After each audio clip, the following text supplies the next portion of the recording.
पर ਜਿਹੜੀ JKNC है यानी कि ਨੈਸ਼ਨਲ ਕਾਨਫਰੰਸ है उसके खाते ਦੇ ਵਿੱਚ ਜਿਹੜੇ ਵੋਟਾਂ ਹੈਗੀਆਂ ਨੇ ਜਾਂ ਸੀਟਾਂ ਹੈਗੀਆਂ ਨੇ 40 ਦੇ करीब ने ज्ञान चंद गुप्ता हार गए।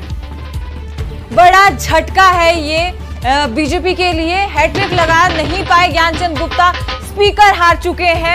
बड़ी खबर बीजेपी के लिए कि ज्ञानचंद गुप्ता अपनी सीट से हार चुके हैं। अगर जीतते तो हैट्रिक लग जाती गौरव, लेकिन हार चुके हैं और ये बड़ी खबर है। बीजेपी के स्पीकर हैं वो और एक औहदा रहा उनके पास 5 साल के लिए, रहा उनके पास और उनकी हार हो गई सीट से।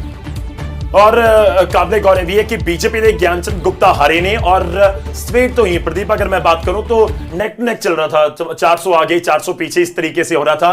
और इस सब दे विचाले साडे कोल कालका तो आ रही है, पंचकुला दे विच ही आउंदा जिले ते, और इथे शक्ति राणी शर्मा जीत चुके रहे बीजेपी के कैंडिडेट ने, जो पहले यहां पर आजाद उम्मीदवार बहुत आगे चल रहे थे। 2019 में ये कांग्रेस के खाते में थी अगर मैं गलत नहीं हूं कालका की सीट, लेकिन इस बार ये बीजेपी के खाते में गई है और यहां से उनकी प्रत्याशी जीत चुकी है। तो ये बड़ी खबर, जहां पर बीजेपी को एक तरफ कालका सीट से जीत मिली है, लेकिन पंचकुला से उनके स्पीकर हार गए हैं। ज्ञानचंद गुप्ता की हार हुई है। प्रदीप ये 2 सीटें पंचकुला की, एक बीजेपी एक कांग्रेस, कहीं ना कहीं झटका तो है बीजेपी के लिए, खासतौर पर ज्ञानचंद गुप्ता के रूप में।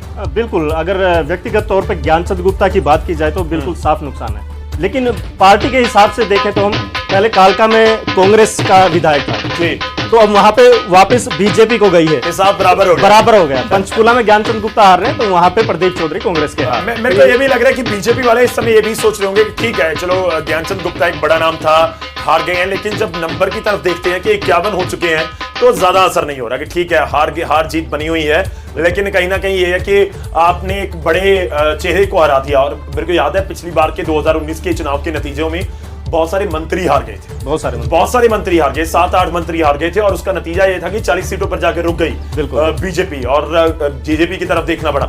इस तरह से चले एक और बड़ी खबर है साडे कोल, हरियाणा चोणों दे विच जित दे उत्ते अमित शाह ने नायब सैनी नूं फोन करके बधाई दी है। जिस तरह से फोन आ रहे हैं लग रहा है कि नायब सैनी के सर पर ताज सजने वाला है।